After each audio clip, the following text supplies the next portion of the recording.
Hello everyone, welcome to today's class. In today's lecture, we are going to study about types of reaction, and the first type of reaction is the combination reaction. Okay, so first of all, let us do an activity. What we do is we take CaO, calcium oxide, or quicklime. Okay, so we take CaO, calcium oxide, which is quicklime, and we add water to it. And when we touch the beaker, जब हमने beaker को touch किया, so the beaker becomes hot, beaker गर्म हो गया. Okay, so the beaker becomes hot, means temperature rises. There is a change in temperature. So we have already studied that when there is a change in temperature, some chemical reaction has taken place. Okay, some chemical change has taken place. So what we do is we take calcium oxide and we add water to it. So there is a formation of a compound calcium hydroxide. Okay, calcium hydroxide is formed. Slaked lime. This is quicklime and this is slaked lime. So जब calcium oxide और water को add कराया तो एक compound बन गया which is slaked lime. Okay, so this type of reaction is known as combination reaction. Combination reaction means when two or more reactants combine to form a single product. Okay, a single product is formed. A single product is formed when two or more reactants combine. Such type of reaction is known as combination reaction. ऐसे type की जो reaction होती है उसे क्या बोलते हैं? This is known as combination reaction. ठीक है, जब दो एलिमेंट कंबाइन होते हैं और एक सिंगल प्रोडक्ट बनाए. From the name itself we can make out combination. Combination मतलब कंबाइन होना, किसी भी चीज का कॉम्बिनेशन बनना.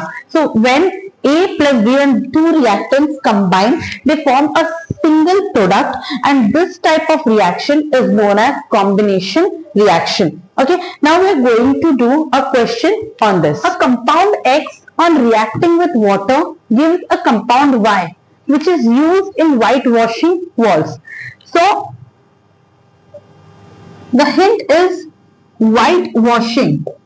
The compound used in whitewashing is slaked lime, CaOH whole twice.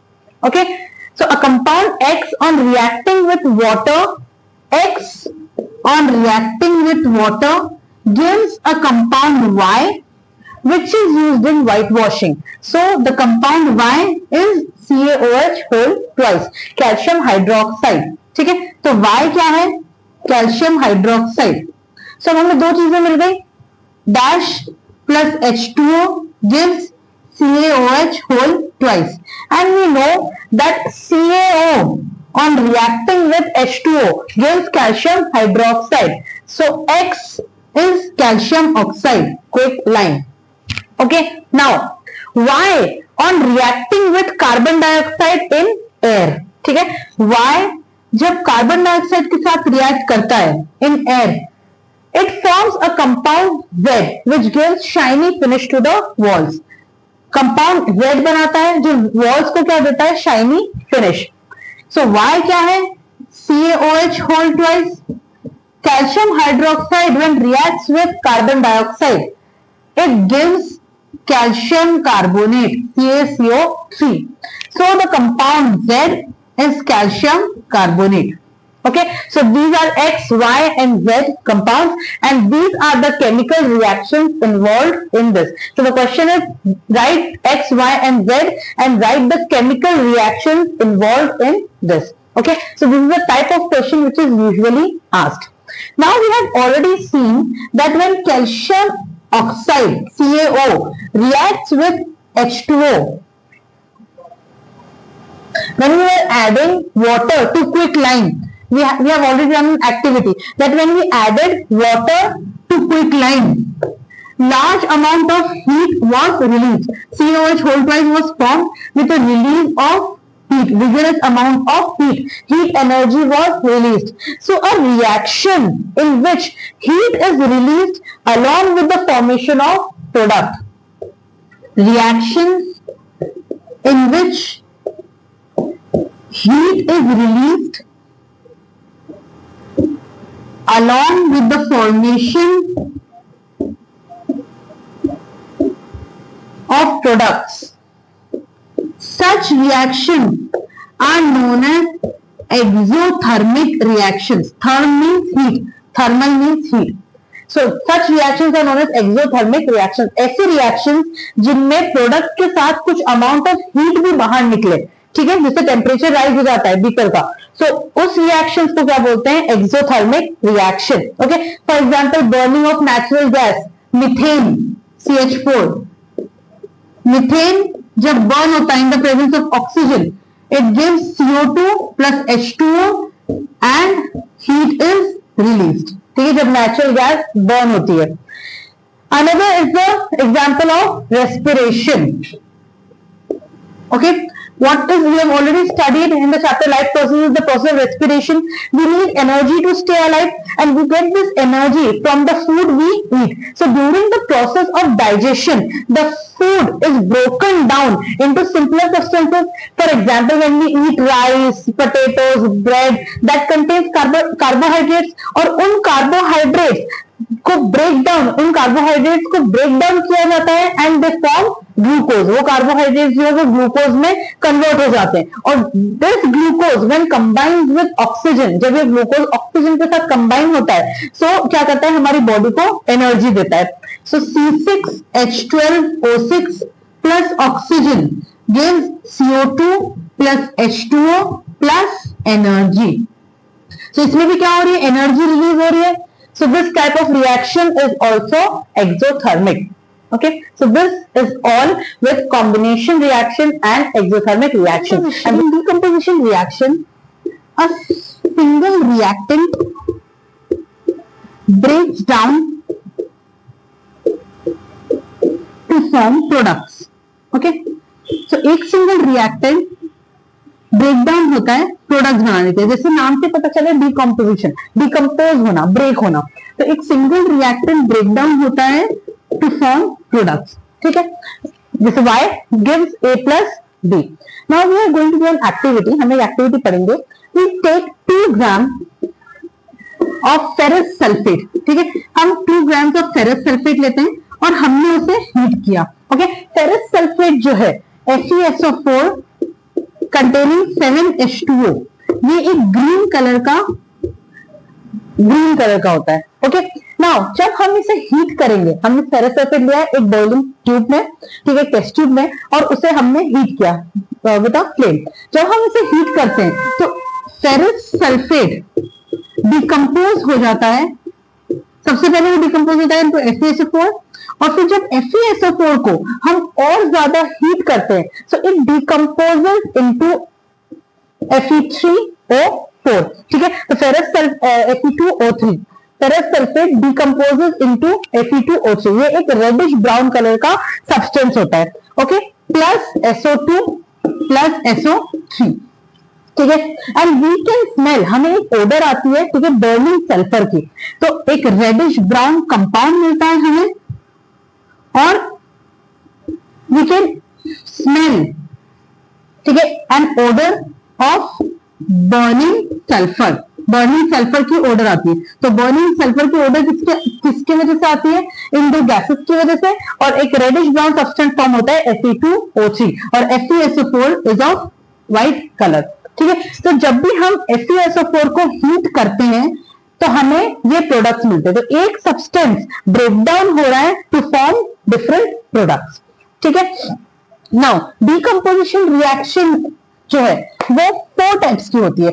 हमने भी इस रिएक्शन में देखा कि एक सब्सटेंस ब्रेक कैसे होगा. ऐसे रखे रखे कोई सब्सटेंस ब्रेक नहीं हो जाता, हमें उसे कोई एनर्जी देनी पड़ती है एक्सटर्नल, जिसकी वजह से वो सब्सटेंस जो है वो ब्रेक डाउन होता है. तो ये जो एक्सटर्नल एनर्जी है ये किसी भी फॉर्म में हो सकती है, in the form of heat, in the form of sunlight, और in the form of electricity. तो डिकम्पोजिशन रिएक्शन जो है वो 3 टाइप्स की होती है. It is of 3 types. The first one is the thermal decomposition reaction. ठीक है, thermal का मतलब है because of heat. So when decomposition reaction takes place in the presence of heat, when decomposition is carried out, when decomposition is carried out because of या due to heat. जब heat की वजह से decomposition हो तो उसे बोलते हैं thermal decomposition reaction. For example CaCO3 decomposes in the presence of heat into CaO plus CO2। तो ये थर्मल डिकम्पोजिशन रिएक्शन है। एक और जो हमने पढ़ी FeSO4 in the presence of heat decomposes into Fe2O3 plus SO2 plus SO3। ठीक है, ये भी एक डिकम्पोजिशन रिएक्शन है। और एक और PbNO3 whole twice lead nitrate in the presence of heat decomposes into PbO plus NO2 plus O2। ठीक है, इसमें ये डिकम्पोज होता है। जो NO2 है नाइट्रोजन डाइऑक्साइड, एक गैस, ये जो हम जब ये रिएक्शन करते हैं so we can see the emission of brown fumes. So जो एमिशन ऑफ ब्राउन फ्यूम्स है it is due to NO2। तो due to the presence of nitrogen dioxide brown fumes are emitted. There is an emission of brown fumes. So this is thermal decomposition reaction. Decomposition किसकी वजह से हो रहा है, breakdown किसकी वजह से हो रहा है, because of heat। ये heat का symbol है। Okay, this is the symbol for heat. Now next type of decomposition reaction is photolytic decomposition. Second is the photolytic decomposition, means when the decomposition is carried out due to light, because of light की वजह से अगर decomposition हो तो उसे बोलते हैं photolytic decomposition। अब इसमें ये एक एक्टिविटी करेंगे, we take silver chloride in a china dish. हम एक चाइना डिश में सिल्वर क्लोराइड लेते हैं और उसे सनलाइट में प्लेस करते हैं। जब हम उसे सनलाइट में प्लेस करते हैं तो वी सी कि जो सिल्वर क्लोराइड का कलर है वो व्हाइट से चेंज होके ग्रे हो जाता है। तो क्यों होता है, बिकॉज जो सिल्वर क्लोराइड है, silver chloride decomposes into silver and chlorine. Silver chloride silver और क्लोरीन में डिकम्पोज हो जाता है। तो सिल्वर क्लोराइड का जो व्हाइट कलर है it changes into grey colour. Means AgCl silver chloride in the presence of sunlight, sunlight की प्रेजेंस में डिकम्पोज हो जाता है into Ag plus Cl2। Similarly AgBr silver bromide, bromine gets converted in the presence of sunlight, gets converted into silver and bromine। Okay, these type of reactions, these are used in black and white photography। ये reaction जो है वो use होती है in black and white photography. Black and white photography में these are used। ठीक है, so the second type of decomposition is photolytic decomposition. जब डिकम्पोजिशन किसकी वजह से हो, लाइट की वजह से। तो पहला डिकम्पोजिशन किसकी वजह से हो रहा है, हीट की वजह से, जब वो हीट एब्जॉर्ब कर रहा है, हीट ले रहा है। सेकंड किसकी वजह से हो रहा है, लाइट की वजह से, जब वो लाइट एब्जॉर्ब कर रहा है। ठीक है, the third type of decomposition is electrolytic decomposition. The third is the electrolytic decomposition। तो तीसरा टाइप का जो डिकम्पोजिशन है that is electrolytic decomposition, when the decomposition is carried out due to electricity। तो तीसरा वाला जो डिकम्पोजिशन है, first is due to heat, second is due to light and the third is because of electricity। तीसरा जो है वो किसकी वजह से हो रहा है, because of electricity। तो जब इलेक्ट्रिसिटी की वजह से डिकम्पोजिशन हो तो उसे क्या बोलते हैं, इलेक्ट्रोलिटिक डिकम्पोजिशन। अब इलेक्ट्रिसिटी की वजह से डिकम्पोजिशन होता है, इसे क्या बोलते हैं, इलेक्ट्रोलिसिस। तो जब हम वाटर का इलेक्ट्रोलिसिस करवाते हैं, इलेक्ट्रोलिसिस ऑफ वाटर, तो वो ब्रेक हो जाता है इनटू H2 प्लस O2। तो वाटर का जब इलेक्ट्रोलिसिस होता है तो ब्रेक हो जाता है इनटू हाइड्रोजन एंड ऑक्सीजन। तो three types of decomposition reaction होती है, because of heat, because of light and because of electricity.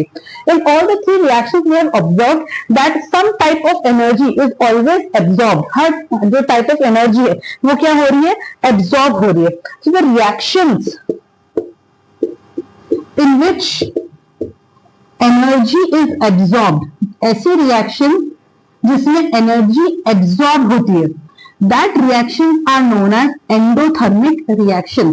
तो इन रिएक्शंस को क्या बोलते हैं, एंडोथर्मिक रिएक्शन। जैसे हमने तीनों टाइप में देखा कि कुछ में हीट एनर्जी एब्जॉर्ब हो रही है, कुछ में लाइट एनर्जी एब्जॉर्ब हो रही है, कुछ में इलेक्ट्रिकल एनर्जी एब्जॉर्ब हो रही है। तो ऐसी रिएक्शन जिनमें कोई ना कोई एनर्जी एब्जॉर्ब हो और रिएक्शन हो, तो उस टाइप की जो रिएक्शन है उन्हें बोलते हैं endothermic reaction. So in all the three reactions we observe that energy is absorbed in the form of heat और in the form of light और in the form of electricity. So such type of reactions in which energy is absorbed, जिसमें energy absorb होती है, उन्हें क्या बोलते हैं? Endothermic reaction. सो जो डीकंपोजिशन रिएक्शंस होती है वो कैसी होती है? They are endothermic reactions. So this is all with decomposition reaction, and this is all with today's class.